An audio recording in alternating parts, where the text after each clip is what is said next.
네, 매일매일 지쳐가는 일상들 또 혼탁한 전국 정말 황당한 내란 이후에 내란 친위 쿠데타 세력들이 벌이는 황당한 행동들 또 그런 실행하는 모습들을 보면서 많이 분노하고 했습니다. 그럴 때마다 유머와 위트, 해학 또 고전적인 철학, 가치 이런 것들로 여러분들을 마음을 정화해주고 또 미래에 대한 새로운 그림을 그릴 수 있게 해주신 아주 제가 좋아하는 형님이자 스승님 같은 김종대 전 의원님 모셨습니다. 안녕하십니까. 뭐 소개가 되게 기네. 아주 길어요. 지난번에 저 소주 사주셔서 제가 그렇죠. 소주값은 해야지. 오마이에서 저희가 그 고정과 철학을 얘기하셨는데 참 그 2,500년 전에 예.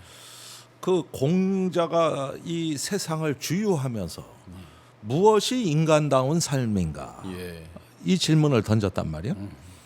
그러니까 노자가 세상을 돌면서 예. 그런 질문은 적절치 않아. 인간은 어떤 존재인가? 이렇게 질문해야 되는 거야. 예. 이래가지고 이제 두 그 거대한 사상이 동시대에 네. 세상을 이렇게 했던 거 아닙니까? 예, 예. 나는 그게 이제 중국이라는 그걸 만들었다고 봐요. 그러다가 한 7세기 경에 이번에는 인도의 불교 중에 유식 사상이 현장 법사를 통해 네. 당나라에 전래됩니다. 그렇죠. 여기서 일대 정신혁명이 일어난 거예요. 그래가지고 유교와 도교에 갇혀 있던 불교가 일대 지배 이데올로기가 되면서 예. 그 유식 사상이란 건 마음, 이 의식을 이제 중시하는 예. 사상이란 말이에요. 그때 현장 법사 장안의 제자가 3,000명이었다고. 이야. 그 시대에 저 모바일도 없던 시대인데. 모바일도 없던 시대.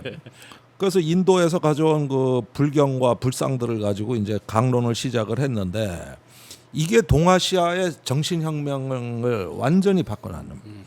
그 의상 대사가 그때 당나라 가 있었거든요. 네. 그거 배워가지고 우리나라 절의 절반이 의상이 세운 거거든요. 어디 영남에 아무 절이 나가면 여기는 의상 대사가 서기 뭐 600몇 년에 창건을 하시고 예. 다 그래 써 있어요. 맞아요. 그래서 많은 사찰들이 그 연역을 보면요. 네. 1400년 전에 지어졌다 뭐 대충 그런 절들이 꽤 많습니다. 맞죠. 예, 특히 영남에 많아요. 예.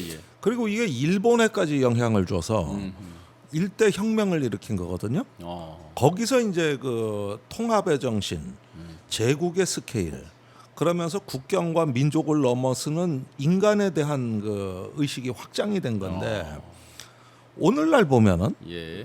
이게 뭐 이대남과 이대녀가 어떻다, 2030 세대와 기성 세대가 어떻다, 또 젠더가 어떻다, 뭐 이런 정체성 정치가 지금 전성기를 이루니까 그때 당시에 그 이렇게 크게 품어주는 사상이 설 자리가 없는 거야. 네. 이게 통합을 해치는 이유거든요. 그러니까 얼마나 우리가 품어줄 거냐. 이걸로 사람이 이제 인격이 평가돼야 되는데 얼마나 갈라치느냐. 얼마나 분리시켜서 우리와 그들이라는 네. 나와 타자라는 이런 식의 프레임에 취약해진 거예요, 우리가. 예. 그렇게 되니까 그 정치건 무슨 사회건 간에 이제 갈라치는 정체성 정치가 전성기로. 그래서 마침 해주셔서 어제 홍준표 후보가 평소에 갈라치기에 달인 수준이었던 홍준표 후보가 뭐 황당하게 저기로 치면은 2장 분량의 그 통합의 메시지, 심지어 뭐 이재명 후보와도 함께 그 반 이재명 뭐 진영 사람들하고도 함께 할 수 있다 뭐 이런 식으로 하면서 갑자기 느닷없이 통합의 메시지를 얘기합니다. 그들이 그런 과연 통합의 메시지를 낼 정도의 가치 철학적 베이스가 있던 건지 저는 도저히 이해가 안 되거든요. 그런데 그걸 들은 이준석이 개소리 하지 마라 해가지고 밥그릇 깨게 버리겠다. 이렇게 나왔고 명태균 씨도 지금 홍준표 시장에 대해서 파이널에 가면 벼르고 어떻게 하겠다. 있어요. 네, 돼지 잡는 날. 그러니까 통합을 얘기할 만한 사람이 해야 된다는 그렇죠. 거고요. 우리가 지금 이걸 보셔야 돼요. 내가 영호남을 이렇게 번갈아 많이 다니는데 예. 얼마 전에 작은 일화 하나를 소개해드릴게요. 예. 그 계엄이 있고 탄핵이 된 다음에 예비역 육사 출신 장군들이 5.18 묘역에 방문을 하기로 했어. 네네. 가서 사죄하겠다. 어. 군 출신으로서. 예. 이래가지고 5.18 재단에 보도자료를 작성해서 보내준 거예요. 근데 거기에 위에 구호가 있었어. 짤막하게 양모 호남 해서 왜 이순신 장군이 예, 이순신 장군. 호남이 없으면 조선이 없다. 그렇죠. 그거를 집어넣었는데 5.18 재단에서 연락이 온 거예요. 예. 이거 빼라. 왜 그런가요? 이제 광주의 정신은 세계의 정신이고 보편 가치인데 예. 자꾸 호남 강조하지 마라. 아하. 근데 내가 이런 유사한 거를 언제부터인가 광주 호남에 가서 많이 느낀다고. 네. 우리를 호남인으로 보지 말아달라는. 그리고 이번에 그 호남 출신 한강 작가가 예. 파면 때 낸 메시지를 보면은 탄핵은 생명, 평화, 자유의 가치를 지키는 보편적 가치를 지키는 일입니다. 네. 조속한 파면을 보편적 가치를 지키기 위해 촉구합니다. 그러니까 여기서도 얘기하는 거는 바로 그 보편 가치를 얘기하고지. 예. 이제는 호남이니 뭐니 이런 얘기 우리한테 하지 마라. 그렇죠. 호남은 지역이 아니다, 세계다. 이렇게 되는데 우리가 그 한나 아렌트가 이 저기 뭐냐 악의 일상화, 평범성. 일반화, 평범성. 그런데 이 사람이 유대인인데 그렇죠. 그 홀로코스트에 대해서 이거는 나치가 유대인에게 저지른 범죄로 보는 시각을 자기는 거부한다 그랬어요. 그게 아니라 나치가 인류에 대한 범죄다. 그렇죠. 인류에 대한 범죄다. 이게 바로 보편 가치예요. 그러니까 예. 가해자와 피해자에 국한시켜서 나는 피해자야, 너는 가해자야. 이런 어떤 우리와 그들이 너무 보편 영역으로 확대시킨 거거든. 예. 그러니까 이스라엘의 미움을 받아서 한나 아렌트가 그 예루살렘의 아이만을 낸 뒤로 다시는 이스라엘에 입국을 못했어요. 예. 쟤는 유대인 우리 동족의 배신자야 해서 못 들어오게 해버렸거든. 그렇죠. 그 고통을 당하면서 외친 건 보편가치. 유대인의 관점이 아니라 인류의 관점을 얘기한 거거든요. 예.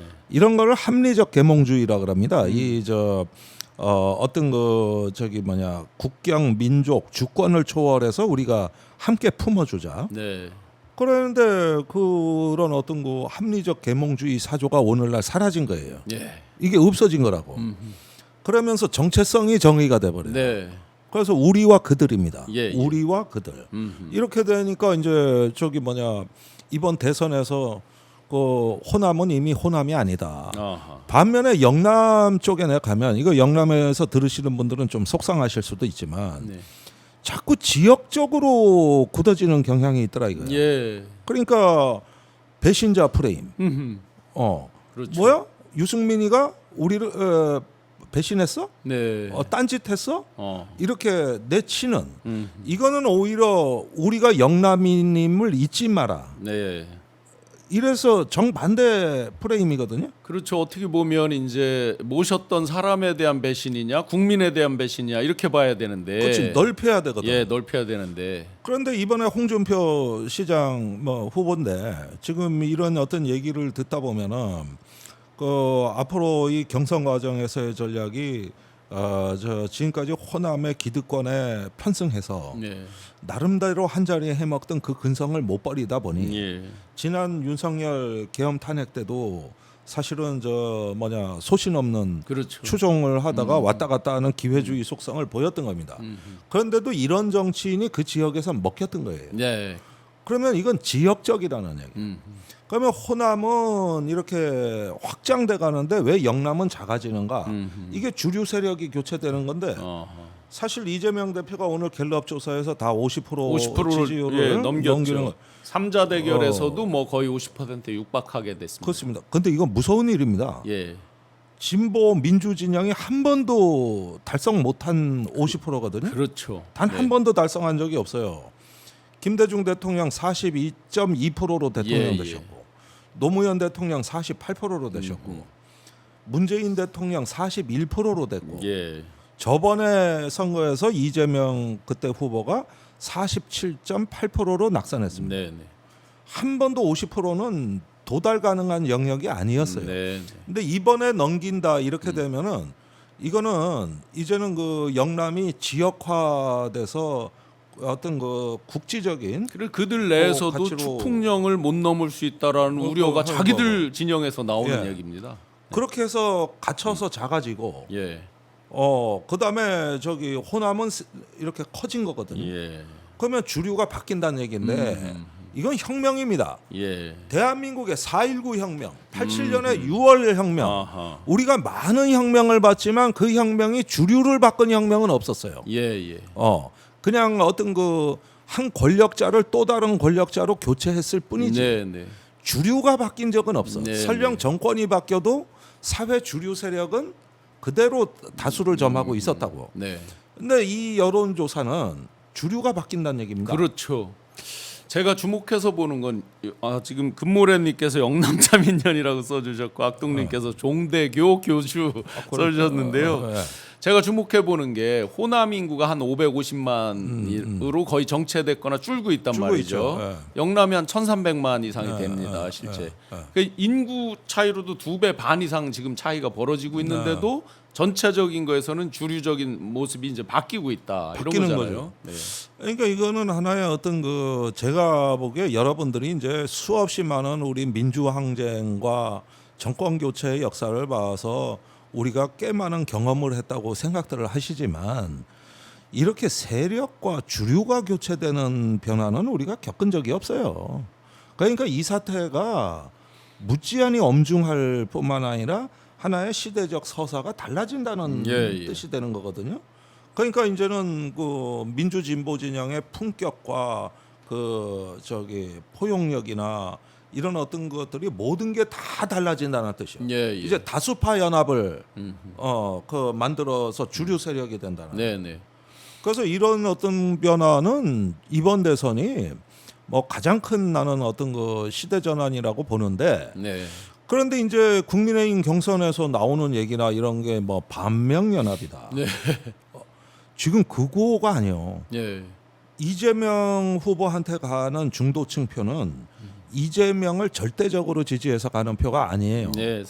국민의힘보다는 그래도 낫다. 아하, 상대적으로. 상대적 비판적 지지로 가가지고 50%를 넘긴 겁니다. 네, 네. 거기다 대고 반명연합이 무슨 설득력이 있습니까? 그렇죠. 아. 그러면 의원님 그 이번에 이제 나경원을 필두로 체제 전쟁 얘기를 하고 나머지 후보들도 그 용어만 조금씩 달리했을 뿐이지 사실상 이 사람들이 민주 진보 진영 그다음에 자기들 보수 진영 뭐 기타 내란을 찬성했느냐 찬탄이냐 반탄이냐 등등하면서 소위 체제 전쟁을 많이 부르짖거든요. 용어는 조금씩 달리했어도 모두가 다 동일한데 사실상 과연 그들이 체제 전쟁을 부르짖으려면 자기 체제에 대한 완벽한 이해와 어떤 우월성과 순수성 이런 것들을 갖고 있어야 될 텐데 의원님께서 보시는 지금 보수 진영이 어떤 가치 철학 체제적인 어떤 순수성 이런 게 보이시던가요? 어떤가요? 그러니까 이제 그 이게 뭐냐면은 협소한 자유주의라고 하는 겁니다. 네. 그러니까 자유의 개념을 시민적의 일반적인 권리로서의 자유가 아니라 어떤 시장의 자유, 그래서 협소한 자유를 정의하고 그걸 절대시하는 거거든요. 네. 그리고 그걸 자기들의 체제 수호라고 하는데 이게 자유지상주의라는 건데 대체적으로 보면 지금 미국의 일론 머스크가 그 복음을 전파하고 있어요. 네. 규제 철폐, 맞습니다. 공무원 감축, 그다음에 이제 부정선거론을 유포시키면서 극우 지지자 결집. 네. 이게 자유의 이름으로 행해지고 있거든요. 우리도 그걸 겪었던 거거든요. 예. 근데 이걸 체제라고 규정하는 건데 그런 어떤 자유의 개념은 이미 그 저기 너무나 어떤 제한적이고 저 뭐랄까 협소한 개념이 되다 보니까 어떻게 보면은 이게 정치학자들이 만든 자유 개념이 아니라 경제 권력이 만든 그 자유라는 개념이 윤석열이 가장 좋아한다는 그 초이스 오브 프리덤, 예. 예, 그 선택의 자유에 대해서 나는 국내 그 조선일보, 중앙일보의 일부 칼럼들을 유심히 보다 나면은 이 미국의 관세 전쟁도 체제 전쟁이라고는 칼럼이 버젓이 실려 있는데 그거는 중국 전체주의와의 전쟁이다. 네. 그러니까 한국이 미중 관세 전쟁에서는 체제를 선택해야 된다. 무조건 이제 미국 편에 쓸 거냐 중국 편에 쓸 거냐 중에 양자택일 해야 된다. 그런데 아니 미국도 말 안 하는 체제 전쟁을 왜 우리가 얘기하고 있습니까? 예. 그리고 미국은 같은 체제, 같은 민주주의 국가를 제일 먼저 두들겨 패고 있는데 그렇죠. 가까운 나라부터. 가까운 나라부터 두들겨 패는데 그러면 왜 체제가 같은 나라를 두들겨 패냐 이거예요. 예. 그러니까 이런 식으로 이데올로기적인 단순한 프레임에 이 복잡한 세상을 갖다 꾸역꾸역 집어넣는 거예요. 이거. 예. 그런 게 나경원 의원 입에서 똑같이 나온 거예요. 어. 그래가지고 이번 대선은 체제 전쟁이다 이렇게 이제 얘기를 하는 건데 일단은 제가 이게 왜 여쭤봤냐면요. 그들이 어. 체제 전쟁을 부르짖고 또 뭐 김계리 같은 사람들이 계몽을 부르짖으려면 예. 최소한 본인들이 그 주장하는 자기들 체제, 예를 들어서 기존에 우리가 다 알고 있는 보수의 기본 가치들, 뭐 국가와 국민에 대한 무한 책임이라든지 노블리스 오블리주를 몸으로 실천한다든지 에드먼드 버크가 얘기하는 뭐 프랑스 대혁명으로부터의 고찰로 인해서 뭐가 잘못돼서 그 공화정으로 넘어가는 게 지체됐으니 우리는 그거를 잘 반성해서 어찌 하자든지 뭐 이런 것들이 자기들이 내재와 또 체화가 되어 있어야 되는데 본인들을 모습을 보면 또 내뱉는 말을 보면 그런 게 하나도 없단 말이죠. 뭐 김계리 변호사 어제 뭐 쌍욕하는 거 막 저 공개가 됐던데. 그래요? 예. 누구랑 통화하면서 아주 찰지게 하더라고요. 아 그래요? 네네. 그 공개가 한 3분 분량이 공개됐습니다. 한번 들어보시면 들어봐야겠네. 그냥 그 평상시 아마 학창 시절부터 입에 저 정도 달지 않으면 함부로 흉내내기 어려운 아주 찰짐이 있습니다. 같이 고시 공부하던 변호사가 예. 그 어떤 사람인지 얘기를 해주더라고요. 그랬어요? 내가 그 네. 얘기를 들었어요. 그런데 이제 그런 영상이 나왔다 이건데. 네네. 그래서 이런 사람들이 감히 누가 누구를 계몽시키겠다고 덤비고 누가 누구와 체제 전쟁을 하겠다고 덤비고. 예. 그래서 그 계몽은 계몽이 아니라 계몽, 계꿈. 조금 더 품격 있게 말하면 견몽령이다. 네. 계꿈으로 한 계엄이다. 이래서 저기 뭐냐 계속 개꿈만 꾸신다. 예. 꼭 저기 고수도벌쳐도 꼬패를 들어야 되는데 개패만 들어가지고 내려치면은 그냥 개패란 말이요. 이게 댓글에 아주 재밌게들 그 김계리 변호사 찰진 그 욕에 대해서 재밌는 댓글들이 많이 있습니다. 그러니까 이런 것들을 보면은 일단은 우리가 뭐 지난 계엄 사태에도 2030이다, 이대녀다, 이대남이다, 뭐다 있지만은 이런 논리는 변두리 근본주의자들이 하는 얘기입니다. 변두리의 어떤 그 정체성 근본주의자들이 하는 얘기고. 우리는 크게 책임을 져야 되거든요. 그럼요. 이건 과거에 원래 보수가 했던 얘기입니다. 네네. 그런데 이제는 우리가 얘기를 하는 단계로와는 어떤 새로운 시대의 분수령에 왔다. 그렇죠. 그런 만큼 여러분들이 단순히 이 대선을 보는 게 아니라 어떤 미래에 대해 가지고 우리의 책임성이라는 영역으로 이 대선을 보셔야 되는 거예요. 네네. 단순히 이기는 게 아닙니다. 이거는 단순히 이기는 게 아니라 어떻게 이기느냐, 어떤 가치로 이기느냐. 이게 더 중요한 거야. 지금 이기고 지는 문제는 이제 관심 바뀌어. 예. 그러나 어떻게 무슨 가치로서 우리가 이 대선을 넘어서는가. 나는 그런 면에서 오히려 지금 새로운 공론장이 열릴 때라고 보는 거지. 예. 저 국민의힘 저기는요. 말하자면은 가두리 양식장이에요. 네. 나는 자연산 먹고 싶다고. 사료 먹은 애들이라고. 사료 예. 먹은 애들. 내가 이 얘기하니까 저번에 오마이에서 횟집에서 우리 방송을 시켜주던데 자연산으로 주셨죠? 자연산으로인데 네. 이번엔 곱창으로 예. 곱창으로 좀 저기 예. 메뉴를 바꿔서 배배 꼬인 그 예. 창자를 씹는 걸로 네. 이렇게 그래서 좀 지금 의원님께서 새로운 공론장이라고 그러니까 기존에 보면은 이렇게만 이제 수평적으로 극좌 극우 뭐 진보 보수 뭐 중도 이런 식으로만 이제 늘 분류를 하고 그 내에서만 좌가 어떠니 우가 어떠니 이런 공론 위주로 이제 왔는데 이번에 이제 12.3 내란의 밤을 기준으로 대한민국의 과거 퇴행 세력이냐 미래 세력이냐 부정 세력이냐 긍정 세력이냐 이런 입체적인 어떤 공론이 열릴 것 같거든요. 네. 예, 저는 이제 그런 쪽의 공론이 됐으면 좋겠다는 바람이고 그게 본격화되려면 이번에 압도적으로 이겨서 그들의 그 체제를 부정하거나 퇴행시키거나 뭐 오늘 조선일보 일면 딱 보니까 윤희숙 씨가 뭐를 탄핵에 대해서 반성한다는 말에 뭐라고 제목이 하여튼 황당하게 써 있더라고요. 아, 그래요? 한번 찾아 올려보세요. 네, 뭐 당연한 얘기를 뭐 해서 그 사람이 말했다고 그래서 뭐 아주 굉장한 무슨 바람이 일어난 것처럼 이제 이상한 헛소리를 하던데 이런 입체적인 공론의 장이 펼쳐지려면 압도적으로 이겨야 된다. 그래서 그들이 아예 준동을 못하게 해야 된다. 이런 생각이 듭니다. 그러니까 계엄 니오치입니다. 네, 저게 무슨 파문이에요? 아니 그런데 그래 이제 대선 40일도 안 남은 이제 나옵니까 저게? 그렇죠.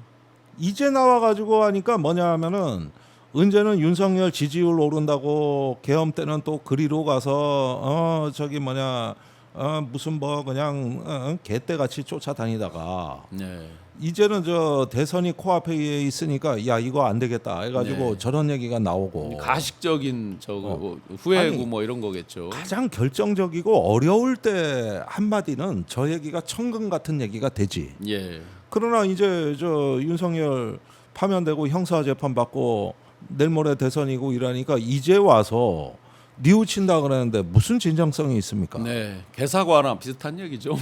그러니까 옛다. 개사과 하나 먹어라 뭐 이런 얘기죠. 이거는 형량 낮추려고 반성문 쓰는 피의자 같은 문법이에요. 네, 네. 그게 진짜 반성입니까?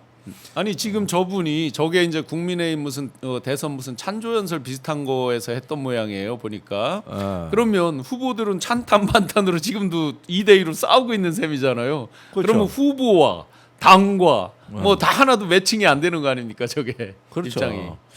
그러니까 옛날에 국민의힘 그 당시엔 새누리당이 박근혜 계엄의 탄핵의 강을 걷느냐 안 걷느냐 이거 갖고 몇 년을 시달리고 트라우마를 겪었는데 이제 제 2라운드가 시작돼 가지고 저기 뭐 뉘우치냐 반성하냐 어쩌냐 이러는데 이번에 홍준표 대표가 되면 네. 또 TV 토론 나올 거 아니에요? 네. 그러면은 2017년에 홍준표 후보가 나왔는데 예. 아니 탄핵 그런 거 다 저 청산하고 대선 나오시지 왜 나오셨어? 그러니까 저 세탁기 들어갔다 나왔습니다. 맞아요. 그래서 깨끗이 세탁했습니다. 이제 와서 그 네. 얘기를 하니까 실실 웃으면서 다른 맞아요. 후보가 그 세탁기 고장난 세탁기 아닙니까? 네. 그러니까 삼성 세탁기입니다. 이래가지고 그냥 헛웃음 짓게 만들었는데 원래 이제 허수아비치기처럼 본질에서 어긋나는 이번에도 이제 명태균 게이트 이런 걸 얘기하니까 오로지 그 마치 이제 진보 보수로 갈라서 상대 진영이 나를 음해하기 위해서 만든 것처럼 하면서 그냥 개무시 전략으로. 그렇지. 그래서 2017년엔 세탁기 정도로 끝났을지 네. 모르겠지만 이번에는 고속 세탁기에 탈수기에 염색기까지 동원해가지고 예. 완전히 몇 번을 굴리셔야 된다. 네, 그것도 저 가정용으로 안 되고 산업용 산업용으로 산업 세척기. 네. 이럴 정도로 하셔야 되는데 이번에는 그러면은 그 세탁기 두 번째 들고 나와가지고 또 그 정치 하실 거냐? 네. 난 묻지 않을 수가 없어요.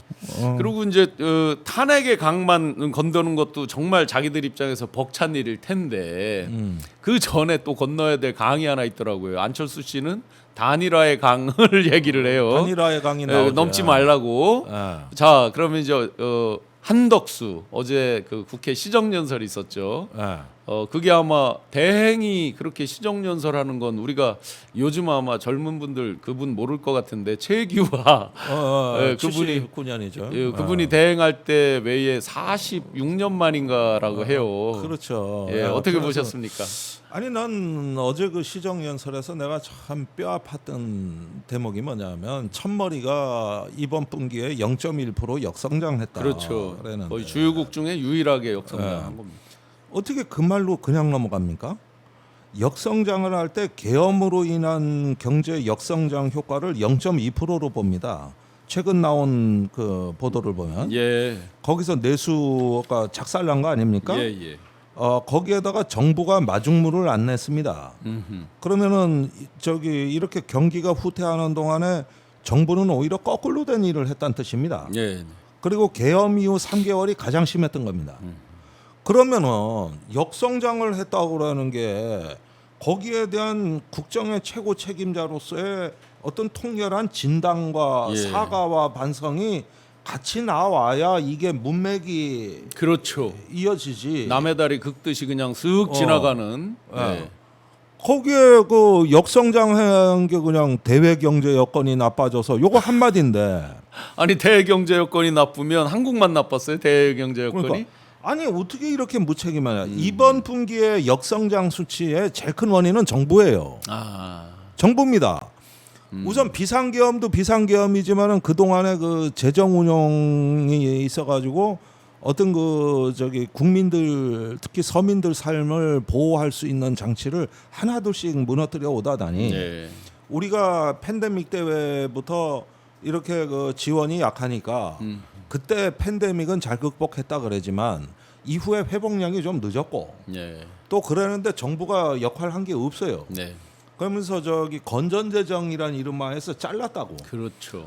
그러니까 회복력이 약해진 나라고. 근데 막상 건전재정이 되지도 않았어요. 되지도 않아서 안 써야 빚만 될 더 때는 늘었어. 쓰고. 네. 그래서 세금 깎아주고 이러니까 이제 그게 또 붙은 적자가 늘어난 거예요. 그러면 그때 저 정과정의 그 총리는 한덕수입니다. 그렇죠. 그런데 저기 뭐야 국정기조에 대한 아무 얘기 할 게 없으니까 예. 그냥 돈 얘기만 했어. 뭐 재난 대응에 얼마, 음. 로봇 AI 육성에 얼마, 뭐 이런 식으로 그러면서 그 저 뭐냐 그냥 나열 쭉 해서 20분도 안 걸렸는데 원래 시정연설이라는 거는 자기들이 가져갈 가치, 철학, 비전, 나아갈 방향성, 청사진 뭐 이런 거잖아요. 그렇죠. 사실은 뭐 강론이 아니잖아요. 강론이 아니죠. 예, 총론적으로. 아 저런 거 같으면 기재부의 예산실장이 해도 되지 그렇죠. 뭘 네. 내가 해도 되지 뭘 솔직히 그랬는데 그걸 가지고 이렇게 하니까 예. 이게 그래서 명색이 그래서 박지원 의원께서 참기름 바른 기름장어라고 단순한 기름장어도 아니고. 명색이 자 국민에 대한 공감과 위로가 없습니다. 네. 그다음에 왜 이렇게 됐는지에 대한 어떤 통찰과 분석이 없습니다. 그러면 뭐 저 이퀄 윤석열 김건희네요. 세 번째는 앞으로의 희망이 없습니다. 그걸 저기 뭐냐 12조 뭐 이거 추경으로 어찌 한다는 것도 난센스입니다. 예. 그러고 나서 이걸 연설을 끝내고 우원식 의장한테 한 소리 들은 겁니다. 네, 우 의장 그 한 소리 어떻게 보셨습니까? 아니 뭐 아주 뭐 재밌게 잘 예. 들었죠. 근데 모처럼 우원식 의장이 역할을 잘해 주셨는데, 근데 난 참 어제 그 국회 그 시정연설 장면은 참 참혹한 장면이라고 네. 봐요. 아 무정부 상태란 게 바로 이런 거구나. 이미 저 대통령 놀이 수준을 지나서 대통령으로 착각하는 거 아니에요? 왜냐면 대통령과 대행이 하는 일은 같다? 과연 같아요? 그러니까. 네, 그거에 대해서 준엄하게 꾸짖은 건데 국힘의원들은 또 우원식 의장이 뭔가를 한 말씀 하려고 하는데 무슨 말을 할지 모르잖아요. 그러니까. 그런데 아직 입도 안 꺼냈는데 막 야유를 퍼붓고 난리더라고요. 한마디 하겠다만 했는데. 그 눈치는 챘죠. 아하. 이거 뭔가 이제 한덕수를 이제 한 대 때리려고 저러는구나. 네. 그 정도는 이제 눈치 빠른 사람들이 본 거고. 네, 참 제가 이런 어떤 장면을 볼 때 우리 정치가 지금 어디에 와 있는가 이런 것들을 보면은 아니 겨우 저 얘기하려고 국회 나와서 하고 한쪽으로 대망론을 띄우고 지금 국무총리실은요 예. 대선 캠프입니다. 어허. 그 일정 기획하고 뭐 메시지 내는 거 보십시오. 예. 대선 캠프예요 이게 총리실이. 아, 맞아요. 그러면은 실제 움직임도 그렇게 긴박해요. 그렇습니다. 그 트럼프 주니어 오는 거 이런 것만 온통 관심이 있고요. 28일 날 아마 무슨 해동을 한다 그러는데. 그렇죠. 예. 그러니까 이게 옛날 박근혜 대통령 탄핵 당시에는 황교안 그때 총리였는데 그때 야당이 온통 황교안한테 막 공세를 퍼붓고 질문한 게 대정부 질문에 나온 황교안 권한대행을 예. 대선 출마할 거냐 아니냐를 갖고 하루 종일 질문을 해댔거든요. 그런데 황교안은 안 나간다 그랬어요. 예. 그랬는데도 또 질문한 거거든요. 나올 것 같거든. 예. 그런데 결국 안 나오고 안 나온다고 본인 입으로도 얘기를 했습니다. 아니 사실 지금 한덕수 대행이 뭘 나온다 만다에 대한 일종의 회색지대 전략을 쓰시는데 예.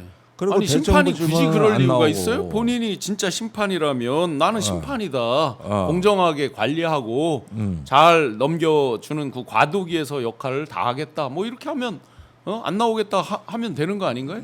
그러니까 축구가 연장전까지 뛰었는데 무승부요. 예. 승부차기가 들어간 거야. 아하. 그런데 한 저기 파란 유니폼 입은 팀은 골을 폴짝폴짝 넣는데 예. 2골 3골 넣는데 이쪽에 빨간색 입은 유니폼이 어째 엉뚱한데 똥볼을 네. 차고 그러니까 심판이 보다가 예. 야 이 자식아 그거밖에 못 차? 내가 찰게 이 자식아 해서 빨간에 밀어내고 검은 옷 입은 심판이 와서 어이 골키퍼 막어 이래고 지가 차겠다는 황당한 상황이 벌어진 거지 지금. 예. 이게 그렇죠. 그래가지고 그것도 뭐 그럼 지는 제대로 차나? 그렇죠. 지는 그러면 제대로 차냐고. 아직 제대로 찰지 못 찰지 검증이 안 됐어요. 50년을 뭐 공직에 있다고 그랬지만 예. 5일도 과연 여의도에서 버틸 수 있을지 아무리 50년을 행정부에서 했다 그래도 이 여의도 판이라는 데가 또 이 한강 바람이 세잖아요. 또 그렇지 세지. 예, 그걸 과연 5일이나 버텨낼 수 있을지 잘 모르겠습니다. 박경원님께서 트럼프 아들이 윤석열 엄청 싫어한다는데, 예, 실제 미국에 전화 연결해서 제가 다른 프로에서 직접 이렇게 목소리로 미국의 전문가들 들려줬는데. 검사한테 하도 당해가지고 트럼프 패밀리들이 그래서 윤석열을 정말 싫어했다고 그런 말을 했습니다. 아 그리고 정말 많은 그 한덕수에 대한 비판, 실망, 비난 이런 것들이 정말 많은 글들이 있습니다. 그만큼 공정한 심판이나 잘해라. 승부차기 자기가 뛰어들어서 아무리 옆에서 또 장기 둘 때 왜 훈수 두면 또 잘 보이잖아요. 네. 그러니까 지금 이제 딱 옆에서 보니까 꼰작꼰작 국민의힘 보니까 아이고 야 임마 이거 저희 거기다 두는 게 아니요. 이제 딱 그 마음이겠죠. 그렇죠. 예. 그래가지고 아이간 축구장을 개판으로 만들어 놨는데 이게 원래 심판이 뛰어들 때는 관중들의 지지를 어느 정도 끌어내리란 계산 하에서 나온 얘기인데 예. 그게 끌어오는 게 아니라 오히려 김문수 후보 표를 한덕수가 잠식하고 들어온 겁니다. 네네. 그러니까 1+1이 2가 돼야 되는데 도로 1이 됐어요. 예. 그러니까 김문수를 견제하고 싶은 이제 홍준표, 한동훈 입장에서는 잘 됐다 싶어서 네. 단일화 얘기를 꺼내는 것이죠. 왜냐하면은 한덕수가 들어오면 올수록 김문수 표가 빠지니까. 그렇죠. 요걸 노린 경선 전략입니다. 그런데 이거는 국민들하고 아무 상관이 없습니다. 그렇죠. 지금 배가 가라앉을 판인데 타이타닉호가 이제 침몰할 판인데 여기서 나는 1등객이고 나는 3등급 승객이고 뭐가 어떻고 이런 거 따지고 있으면 뭐 할 겁니까? 그렇죠. 다 죽는데. 그러니까 웃기는 상황이에요. 네. 이게 웃기는 상황인데 사실은 민주당으로선 잘 됐어. 네네. 한덕수가 설쳐가지고 네네. 이렇게 하는 게 나쁘지도 않아요. 다 나오라 그럴까요? 다 나오라 그래. 정광훈도 저 출마 자격을 다시 부여해줘야 되는 건가? 정광훈은 나와서 뭐 출마 자격은 안 되지만 나와주면 저기 국민의힘 후보를 까고 네. 이준석은 한덕수를 까주고 예. 그러면은 민주당은 정쟁에 휘말리지 않고 자기 정책 얘기만 해도 그렇죠. 되는 거예요. 네. 왜냐 지들끼리 까주니까 예. 이렇게 되는 것이죠. 특히 한덕수 총리를 뭐 소문에 그쳤지만은 이낙연, 손학규 이런 어떤 정치인들이 지지한다 그랬었는데 손학규 그 전 대표는 실제로 이제 한 방송 중에 통화를 했는데 아이고 뭐죠 여의도 판이 다 그렇지 뭐 나는 뭐 그냥 그냥 그 그래 사람 항상 스타일 그래. 싹 이제 빠지신 거예요. 고건 총리 빠지고 그렇죠. 사실상 뭐 지지한다는 명시적 의사 표시가 없습니다. 근데 손학규, 이낙연은 이준석 밥이었잖아. 예, 그렇죠. 실제 그분들이면은 대통령 수염 잡혀서 대통령 나가 떨어졌죠. 대통령 당했죠. 예. 그러면은 이준석이 이제 그때는 한덕수를 조지죠. 그 기존에 이제 그런 저 수염 잡고 싸워본 경험이 풍부하죠. 그렇지. 그래서 야. 그래서 나는 한덕수는 이준석의 밥이다. 와우. 예. 국민의힘 뭐 김문수나 홍준표는 정광훈의 밥이다. 아하. 네. 그래서 지들끼리 개싸움을 한다. 이준석은 또 허은하 지금 전 대표가 또 출마를 해서 뒷다리를 또. 네. 그리고 이준석은 허은하가 잡는다. 아하. 뭐 이렇게 해서 개싸움이 되고 그러네요. 한 대여섯 마리가 예. 아우 그냥 진흙탕에서 서로 예. 엉켜붙어 싸우는데 아하. 아이고 이게 누가 적이고 누가 아군인지 그냥 다 닥치는 대로 물어뜯는 개 싸움이야 이게. 그런 때는 잘 이렇게 사람이 못 말리니까 우리 어렸을 때 막 저 뜨거운 물 붓는 방법밖에 없는데. 그래가지고 이거는 말리지도 못하겠고 그래가지고 죽어라고 물어뜯고 싸워요. 예. 저 국방 전문가시니까 공약 가운데서 그 징병제, 모병제, 그 선택적 모병제 이런 식으로 이제 또 하니까 또 한동훈 그 후보 같은 경우에 군을 잘 모르는 얘기다, 뭐 선택적 모병제 안 된다, 뭐 이런 또 얘기를 합니다. 또 남녀 가산점, 저희가 이제 군에 갔다 오를 때는 이제 군에 가산점이 일부 있었다. 그게 위헌이 됐죠. 위헌이 됐죠. 예, 그러면서 이제 없어지고 했는데 이번에는 이제 남녀 가산점 뭐 이런 얘기들을 하고 쭉 여러 공약이 또 있습니다. 여성 복무제도 얘기 나왔어요. 예. 그 부분에 대해서 한번 설명 주시고 차이점이 뭔지 어느 게 가장 바람직할지 한번 의견 부탁드리겠습니다. 바람직한 게 아니라 바락직한다. 이게 가산점이나 여성 희망 복무제는요. 예. 이게 전형적인 이대남 이대녀 논리에서 나온 의제들입니다. 이게 네. 젠더 갈등의 어떤 도화선이 된 거거든요. 예. 그런데 저기 아시다시피 여성이 지금 직업군인으로 개방이 돼 있습니다. 네. 그래서 부사관도 되고 장교가 돼요. 네. 장군도 많이 나와서 장군도 지금 되고. 국회의원도 되고 했잖아요. 네. 그런데 왜 병사로 가겠습니까? 직업군인이 개방돼 있는데. 그렇죠. 그런데 병사의 여성 복무제를 만든다는 건데 한마디로 해괴망측할 뿐더러 아주 기상천외한 발상입니다. 네. 아니 이미 간부로 가는데 왜 병으로 오겠냐고. 그러니까 이게 과거에 이준석이 이제 그 국회하고 해가지고 냈던 여성희망 복무제라는 건데 그건 이대남들이 여자도 군대 가라 하도 이래니까 여자를 징병은 못 하겠고 자원자를 병사로 받아들이겠다고 법안을 낸 거예요. 네. 근데 통과도 안 되지만 설령 그게 통과된다고 한들 한 명이 나올까? 그러니까 이건 전형적인 젠더 이슈예요. 그러네요. 그다음에 가산점은 이건 뭐냐면은 군인 복무에 있어가지고는 국가의 보상은 필요합니다. 예. 그 중에 가산점도 될 수가 있고 그런데 약하게 주면 위헌이 아니에요. 네. 그런데 이걸 세게 주면 어떻게 되느냐? 군대에 복무 안 한잖아. 그렇죠. 여성들 거를 뺏어서 일로 주는 거거든. 네. 그러면은 군내 복무에 보상을 해주려면 군대가 책임지고 하지. 왜 그 부담을 사회로 떠넘겨 여성과 그렇죠. 군 미필자들의 몫을 이걸 뺏어서 일로 주냐 또 이거죠. 가고 싶었는데 못 가는 자들도 있잖아요. 경우에 따라서. 이러게 이제 위헌이라고 본 겁니다. 네. 그러면은 이런 부분들 의제가 대선 공간에 나온다는 건 무슨 뜻이에요? 이대남 피웠겠다는 거예요. 네. 그러니까 결국은 안보를 모르는 게 제일 무식이 고도로 발전하면은 이제 이런 것만 보이는 거예요. 이런 것만. 아마 다음 선거도 또 나올 거야. 이거. 계속해서 안 나올 리가 없어. 남성들 자극하려고. 아. 그래 젠더 갈라치기를 하는 거죠. 예. 아. 이거라고. 그다음에 모병제는 예.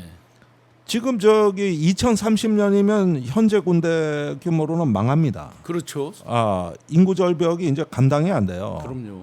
거기에다가 기술 혁명이 지금 시대이기 때문에 우크라이나 러시아 전쟁에서 봤듯이 그 러시아 징집병들이 개판이거든. 예.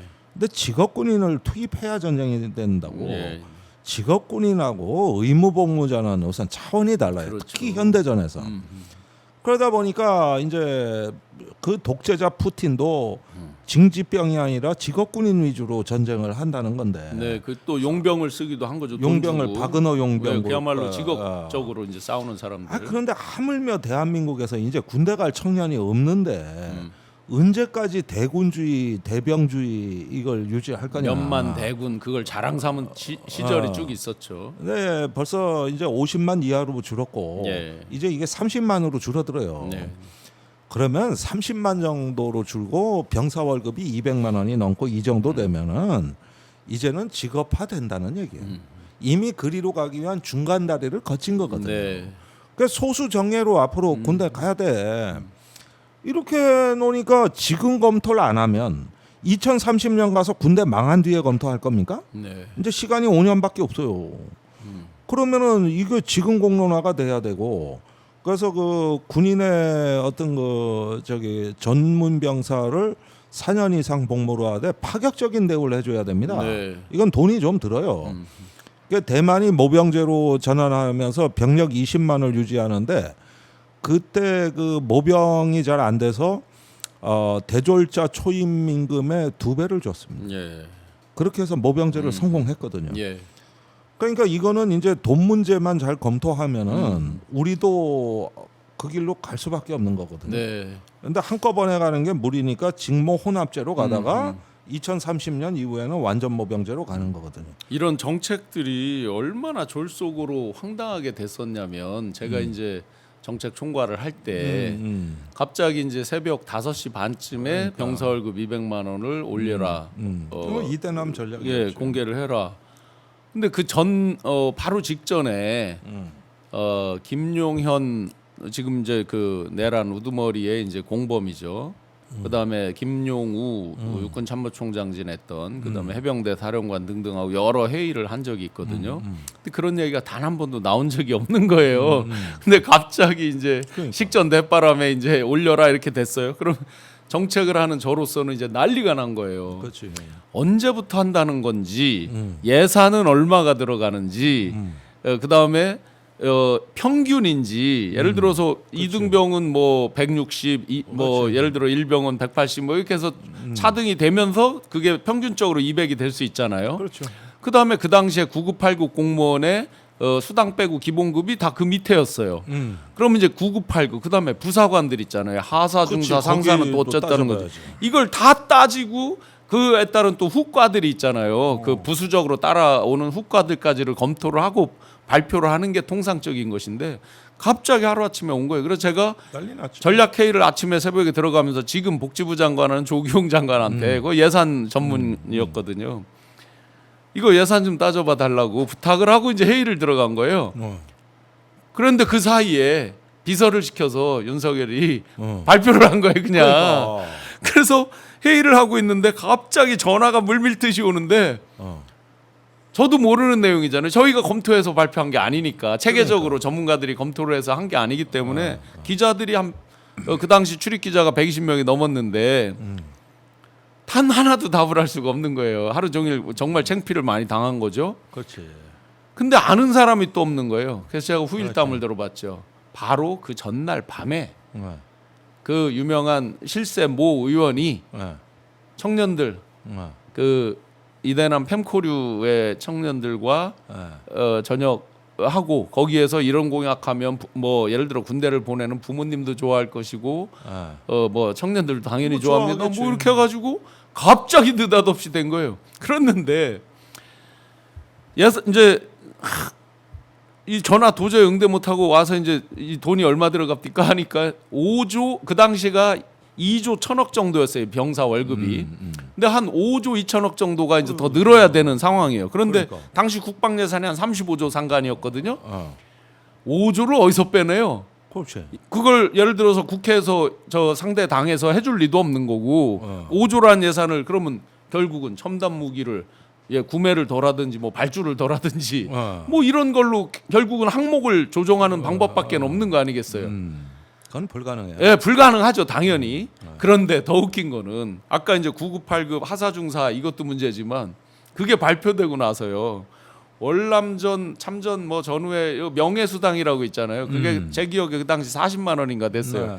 이 분들이 막 찾아오셔가지고 그런 단체들 보훈단체 분들이 그렇지. 막 오셔서 그냥 군대 가는 애들도 200을 주는데 우리 이거는 왜 그러니까. 그러니까 부수적으로 전혀 생각지도 않았던 게 엄청나게 많이 당연한 거야. 예. 당연히 그래 나오는 거예요. 이렇게 이런 병역에 대한 이런 문제들이 엄청나게 중요하고 국가 어떻게 보면 교육을 우리 백년지 대계라고 하듯이 그런 백년지 대계인데 갑자기 하루아침에 튀어나와서 이런 지금 이런 논란도 아까 말씀대로 또 다음에 또 나올 것 같아요. 이번 대선 말고도. 그렇죠. 그러니까 이게 이 공약들이 말이죠. 어떤 면에서는 지금 2030년에 국가안보의 청사진을 그려놓고 예. 거기에 한번 맞춰서 이 이야기를 해봐야 되는 겁니다. 이게 자칫하다가 이 백년 대계를 망치면은 큰일 나는 수가 있습니다. 그렇죠. 이게 그래서 일단은 공론은 환영이지만 선거용 그 특히 젠더와 관계된 어떤 그 표 계산이라면 이건 안보를 100% 망치는 거죠. 네. 그건 100% 망치는 거예요. 큰일 날 얘기.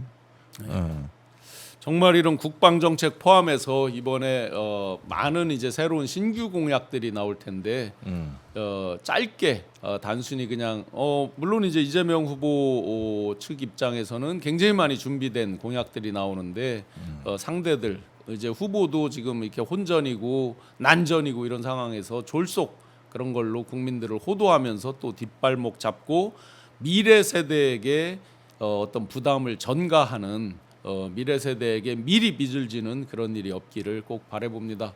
오늘 가치 철학적인 논쟁부터 시작해서 고전을 통한 어떤 지혜 그리고 국방 모병제, 선택적 모병제 등등 세부적인 사항까지 자세히 설명해 주시고 교감해 주신 김종대 의원님께 큰 박수 한번 부탁드리겠습니다. 네, 감사합니다. 네, 고맙습니다. 네. 또 모시겠습니다. 네. 네, 또 모실 때 제가 앵커를 계속 해야 되는데.